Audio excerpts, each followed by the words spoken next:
السلام علیکم ورحمۃ اللہ وبرکاتہ۔ اللہ کے فضل اور اس کی توفیق سے آج ہم انشاءاللہ تعالی سورۃ البقرہ کی آیت نمبر 104 سے لے کر 107 تک پڑھیں گے۔ اعوذ باللہ من الشیطان الرجیم، بسم اللہ الرحمن الرحیم۔ یا ایھا الذین آمنو، اے لوگو جو سب ایمان لائے ہو، لا تقولوا، مت تم سب کہو، راعینا، ہماری رعایت کیجیے، وقولوا، اور تم سب کہو، انظرنا، ہمیں دیکھیے، واسمعوا، اور تم سب سنو، وللکافرین، اور کافروں کے لیے عذاب علیم، عذاب ہے دردناک۔ ما یودو، نہیں چاہتے، الذین کفروا، جن سب نے کفر کیا، من اہل الکتابی، اہل کتاب میں سے، وللمشرکین، اور نہ سب مشرک، این ینزلا، یہ کہ نازل کی جائے، علیکم، تم پر، من خیرن، کوئی بھلائی،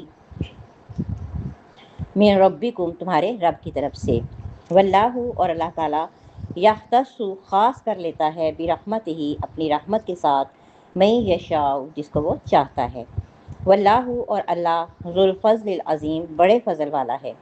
ما ننسخ، جو ہم منسوخ کر دیتے ہیں، من آیات، کوئی آیت، او ننسہا، یا ہم بھلا دیتے ہیں اسے، نأتی، تو اس کی جگہ ہم لے آتے ہیں، بخیر منہا، بہتر اس سے، او مثلہا، یا اس جیسی۔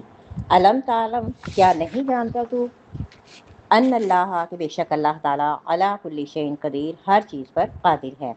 علم تعلم، کیا نہیں تو جانتا، ان اللہ، کہ بے شک اللہ، لہ ملک السماوات والارض، اس کے لیے ہے بادشاہت آسمانوں اور زمین کی۔ وما لکم، اور نہیں تمہارے لیے، من دون اللہ، اللہ کے سوا، من ولی، کوئی دوست، ولا نصیر، اور نہ کوئی مددگار۔ یا ایھا الذین آمنوا لا تقولوا راعینا، یہودی انبیاء کرام علیہ السلام کی شان میں گاہے بگاہے گستاخیاں کرتے رہے۔ اسی طرح ہم نے پڑھا کہ وہ جبرائیل علیہ السلام کی شان میں بھی گستاخی کرتے، تو نبی اکرم صلی اللہ علیہ وآلہ وسلم کی شان میں بھی وہ گستاخی کرتے۔ یعنی ہر زبان کے اندر کچھ ایسے الفاظ ہوتے ہیں جو کہ دوسری زبان سے تھوڑے ملتے جلتے ہوتے ہیں، ٹھیک ہے، اور ہم آواز ہوتے ہیں، عربی میں بھی ایسا ہی ہے۔ تو یہودی نعوذ باللہ من ذالک رسول اللہ صلی اللہ علیہ وآلہ وسلم کی گستاخی کرتے ہوئے رائنا کے لفظ کو بگاڑ کر کہتے تھے، لفظی معنی تو اس کا یہ ہے نا، رائنا، ہماری رعایت کیجیے۔ تو مسلمان نبی صلی اللہ علیہ وآلہ وسلم کو جب اپنی طرف متوجہ کرنا چاہتے تھے تو اس لفظ کو استعمال کرتے تھے، تو اس کے ذریعے آپ کو مخاطب کرتے تھے۔ لیکن یہودی نبی صلی اللہ علیہ وآلہ وسلم کو مخاطب کرتے ہوئے اس لفظ کو تھوڑا بگاڑ کر کہتے۔ کبھی وہ کہتے تھے رائنا، عین کے بعد یا لگا کر، جس کا مطلب ہوتا ہے ہمارا چرواہا، یعنی وہ اس چیز کو توہین سمجھتے ہوتے تھے کہ یہ بکریاں چراتا تھا اور آج یہ نبی بن گیا، تو یوں مطلب حقیر سمجھتے ہوئے وہ رائنا کہتے تھے، ٹھیک ہے۔ اس طرح جب بھی وہ نبی صلی اللہ علیہ وآلہ وسلم کو رائنا کہتے تھے، جس کا مطلب ہوتا ہے رائنن کہتے تھے، جس کا مطلب ہوتا تھا بے وقوف، نعوذ باللہ من ذالک، تو اس لفظ سے آپ کو مخاطب کر کے پھر وہ آپس میں خوش ہوا کرتے تھے۔ تو اللہ تعالیٰ نے مسلمانوں کو منع کیا کہ تم نے اس الفاظ کا جڑ سے ہی خاتمہ کر دینا ہے، تم نے کہنا ہے انظرنا، یعنی جب نبی صلی اللہ علیہ وآلہ وسلم کو اپنی طرف مخاطب کرنا ہے، متوجہ کرنا ہے، تو انظرنا کا لفظ بولنا ہے، رائنا کا لفظ بولنا ہی نہیں۔ اور دوسری بات یہ ہے واسمعوا، جب تم نبی صلی اللہ علیہ وآلہ وسلم کی مجلس میں موجود ہو تو تم بات کو غور سے سنا کرو، تاکہ تمہیں نبی صلی اللہ علیہ وآلہ وسلم کو اپنی طرف متوجہ کرانے کی ضرورت ہی نہ پڑے۔ تو یہاں سے یہود کی رسول اللہ صلی اللہ علیہ وآلہ وسلم کے ساتھ دشمنی کا پتہ چلتا ہے۔ اسی وجہ سے حدیث میں آتا ہے کہ جب وہ نبی صلی اللہ علیہ وآلہ وسلم کو سلام کہتے تو تب بھی وہ السلام علیکم کی بجائے السلام علیکم کہتے تھے، تو جس کا مطلب ہوتا تھا تم پر موت ہو۔ تو اسی وجہ سے پھر نبی صلی اللہ علیہ وآلہ وسلم نے ان کے جواب میں صرف علیہ کا مطلب کہنے کا حکم دیا کہ وہ تم ہی پر ہو۔ حدیث نمبر ہے صحیح بخاری کی یہ 2164۔ تو اب یہاں قابل غور بات یہ ہے کہ رب العالمین نے ہمیں ان کے ساتھ اقوال میں بھی مشابہت سے منع کیا ہے کہ ہم نے ایسے الفاظ بھی نہیں بولنے جس میں ہماری کفار کے ساتھ، یہود و نصارہ کے ساتھ مشابہت ہوتی ہو۔ تو جب ایسے الفاظ بولنے سے روک دیا گیا تو پھر بتائیے کہ ان جیسے کام کرنے کی اجازت کیسے ہو سکتی ہے، ان جیسے لباس پہننے کی اجازت کیسے ہو سکتی ہے، ان کے طور طریقے اور ان کے تہذیب و تمدن کو اوڑھنے کی اجازت کیسے ہو سکتی ہے۔ تو نبی اکرم صلی اللہ علیہ وآلہ وسلم نے فرمایا کہ جو شخص کسی قوم کی مشابہت اختیار کرے وہ انہی میں سے ہے۔ سنن نبی داؤد کی حدیث نمبر ہے 4031۔ ہاں، آج ہمارا کیا رویہ ہے؟ کیا ہمارے اقوال میں ان سے مشابہت پائی جاتی ہے یا نہیں؟ ہم نے السلام علیکم کو فراموش کر دیا اور ہیلو کو رواج دے دیا۔ ہم نے فی امان اللہ کو چھوڑ کر اور ہم نے بائے بائے کو رواج دے دیا۔ ہم نے کھانے پینے، چلنے پھرنے، بولنے، پہننے، اوڑھنے میں ہر چیز میں ہم اپنی پہچان، اپنی تہذیب کو ہم بھول گئے، ہم نے ان کو فالو کرنا شروع کر دیا۔ تو اللہ تعالیٰ ہماری اصلاح کرنے کی ہمیں اپنی توفیق عطا فرمائے۔ تو آئیے ان کے طور طریقے، ان کے اقوال و افعال کو چھوڑ دیجئے، اپنی پہچان ہم خود ہیں، اپنے طور طریقے اپنائیے۔ اللہ تعالیٰ فرماتے ہیں کہ یہ کافر خواہ وہ اہل کتاب میں سے ہوں، یعنی یہود و نصارہ میں سے ہوں، اور خواہ مشرکین میں سے ہوں، وہ تو کبھی بھی نہیں یہ چاہتے کہ اللہ تعالیٰ کی طرف سے تم پہ کوئی بھلائی نازل ہو۔ وہ تو اتنی جیلسی فیل کرتے ہیں تم سے، تو وہ کبھی چاہتے ہی نہیں ہیں۔ اسی وجہ سے رسول اللہ صلی اللہ علیہ وآلہ وسلم کی نبوت سے یہود کو بڑی تکلیف ہوئی تھی، مشرکین کو بھی بڑی تکلیف تھی۔ ہم پڑھیں گے انشاءاللہ تعالیٰ۔ کہتے تھے کہ یہ قرآن مکہ اور طائف کی کسی بڑی شخصیت، کسی سردار چودھری پر نازل کیوں نہیں ہوا؟ تو بڑی تکلیف تھی ان کو کہ اللہ تعالیٰ نے ایک یتیم کے سر پر نبوت کا تاج رکھ دیا، اور یہودیوں کو بھی بڑی تکلیف تھی کہ اتنی دیر نبوت کا سلسلہ ہمارے اندر رہا ہے، اب آخری نبی ہم میں سے کیوں نہیں آئے؟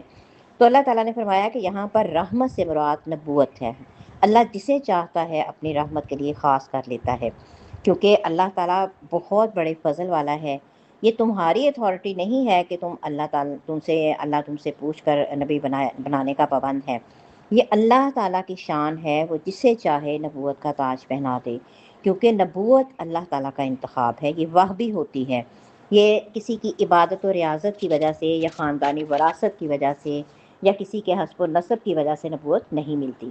تو اللہ تعالیٰ جسے چاہتا ہے اپنے رسالت کے لیے، اپنی رحمت کے لیے چن لیتا ہے، خاص کر لیتا ہے۔ تو جب انہیں ہم سے اتنی دشمنی ہے، پھر ہم ان کے اپنے کیوں بنے بیٹھے ہیں؟ پھر ہم بھی ہر چیز میں ان کی مخالفت ہمیں کرنی چاہیے۔ تو آئیے پلٹ آئیے اپنے رب کی طرف، چھوڑ دیجئے ان خرافات کو، اپنی پہچان آپ خود ہیں۔ تو اسلامی جو اقدار ہے اس کو رواج دیجئے، اسلامی رسم و رواج کو اپنی زندگیوں میں نافذ کیجئے تاکہ ہم دونوں جہانوں میں کامیاب ہو سکے۔ ما ننسخ من آیت او ننسخا۔ اہل کتاب اس قدر مسلمانوں کی دشمنی میں آگے جا چکے تھے کہ وہ اللہ کے اختیارات میں بھی مداخلت کرتے تھے۔ کہتے تھے کہ اللہ تعالیٰ کو کوئی اختیار نہیں ہے کہ وہ اپنی کتاب میں کوئی تبدیلی یا کوئی اضافہ یا کوئی کمی کر سکتا ہے، نعوذ باللہ من ذالک۔ اس لیے وہ نسخ کے منکر تھے۔ نسخ کا مطلب ہوتا ہے کسی بات کو مٹانا، ٹھیک ہے؟ یعنی لفظی معنی ہوتا ہے مٹانا، اور اصطلاحی معنی ہوتا ہے کہ بعد میں آنے والے حکم کے ساتھ پہلے کسی حکم کو ختم کر دینا۔ جیسے جب مسلمان مدینہ گئے ہجرت کر کے تو 16 یا 17 مہینے بیت المقدس کی طرف منہ کر کے نماز پڑھی، پھر اللہ تعالیٰ نے اس حکم کو منسوخ کیا اور قیامت تک کے مسلمانوں کے لیے بیت اللہ کو قبلہ جو ہے وہ مقرر کر دیا۔ تو یہ نسخ تھا۔ اب یہ جو نسخ ہے نا، یہ صرف ہماری شریعت میں نہیں، پہلی شریعتوں میں بھی تھا، لیکن یہود نسخ کے منکر تھے۔ اسی وجہ سے انہوں نے عیسیٰ علیہ السلام کو جھٹلایا تھا کہ انہوں نے تورات کے کچھ احکامات منسوخ کیوں کیے۔ اب قرآن پاک کے اوپر بھی ان کا یہی اعتراض تھا۔ کہتے تھے کہ اگر پہلا حکم اللہ کا تھا اور درست تھا تو پھر اسے ختم کرنے کی ضرورت کیا تھی؟ تو اللہ تعالیٰ نے اس کا جواب دیا کہ در حقیقت جو پہلا حکم تھا وہ تھا ہی اتنی مدت کے لیے، جب وہ مدت پوری ہوئی تو اللہ تعالیٰ نے نسخ کا اعلان کر دیا، ٹھیک ہے؟ اور جب تک وہ حکم تھا حکمت کے مطابق تھا، پھر بعد میں جب اس سے بہتر کوئی دوسرا حکم آیا، اس کی ضرورت پڑی، تو اللہ تعالیٰ نے وہ حکم نافذ کر دیا۔ تو اللہ تعالیٰ نے ایک تو یہاں پر یہ بتایا کہ جو رب زمین و آسمان کی بادشاہت کا اختیار رکھتا ہے، اس رب کے پاس یہ اختیار بھی ہے کہ وہ جب چاہے جو مرضی حکم نازل کرے اور جو مرضی حکم اس کو ختم کر دے، اسے کوئی بھی روکنے والا نہیں ہے۔ علم تعلم، کیا تم نہیں جانتے، یا کیا تم نے نہیں جانتا، تمہیں نہیں معلوم کہ اللہ تعالیٰ ہر چیز پر قادر ہے، وہ کچھ بھی کر سکتا ہے، اسے کوئی بھی پوچھنے والا نہیں ہے، اس لیے تمہارے اعتراض کی کوئی لاجک ہی نہیں ہے۔ پھر اسی طرح اللہ تعالیٰ نے انسان کو یہ بات بھی سمجھائی کہ اگر وہ اپنی تخلیق پر غور کرے، اس کی اپنی تخلیق میں بھی نسخ پایا جاتا ہے۔ مثلا پہلے وہ نطفہ تھا، پانی کی ایک بوند تھا، 40 دن تک وہ پانی کی بوند رہا، پھر اللہ تعالیٰ نے اسے جمع ہوا خون بنایا۔ اب نطفہ نسخ جو تھا منسوخ ہو گیا، ختم ہو گیا، تو علقہ آ گیا۔ پھر اسے جمے ہوئے خون کو اللہ تعالیٰ نے مضغہ بنایا، پھر گوشت کا لوتھڑا بنایا۔ اب علقہ کا یہ نسخ ختم ہوا تو اب پھر اس گوشت کے لوتھڑے میں اللہ تعالیٰ نے ہڈیاں پیدا کی، ٹھیک ہے۔ پھر یہ سلسلہ ختم ہوا تو 4 مہینے کے بعد پھر بچے کی روح پھونک دی گئی۔ پھر اس کو 9 ماہ کے بعد یہ سلسلہ بھی ختم ہوا تو ماں کے پیٹ سے باہر نکالا، پھر جوانی، پھر بڑھاپا، پھر موت، تو یہ سب نسخ ہے۔ اسی طرح گرمی، سردی، موسم بہار، خزاں، یہ سب نسخ کی علامت ہے۔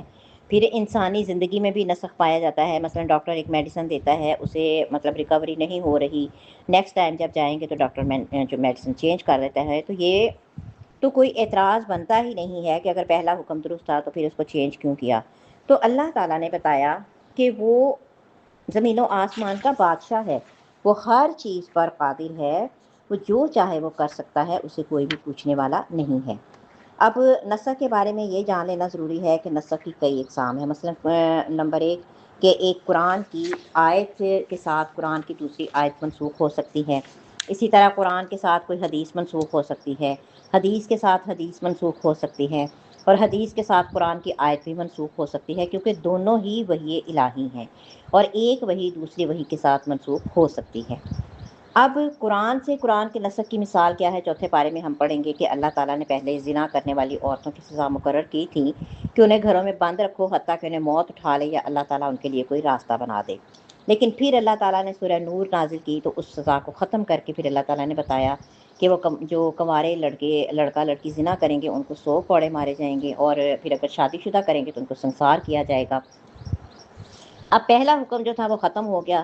اسی طرح قرآن کے ساتھ سنت کی نسخ کی مثال کیا ہے؟ دوسرے پارے میں آپ انشاءاللہ تعالیٰ پڑھیں گے کہ شروع اسلام میں یہ حکم تھا کہ مغرب کے بعد اگر کوئی سو جاتا ہے تو اس کا روزہ شروع ہو جاتا، پھر نہ وہ کچھ کھا پی سکتا تھا اور نہ ہی وہ اپنی بیوی کے ساتھ جماع کر سکتا تھا۔ لیکن اللہ تعالیٰ نے بعد میں قرآن میں حکم دیا کہ اب تمہیں اجازت ہے کہ تم فجر تک اپنی بیوی سے جماع بھی کر سکتے ہو اور کھا پی بھی سکتے ہو۔ پھر اسی طرح جو قبلہ کی تبدیلی کا حکم ہے وہ بھی حدیث میں تھا، تو قرآن نے آ کر اس کو منسوخ کیا، ٹھیک ہے۔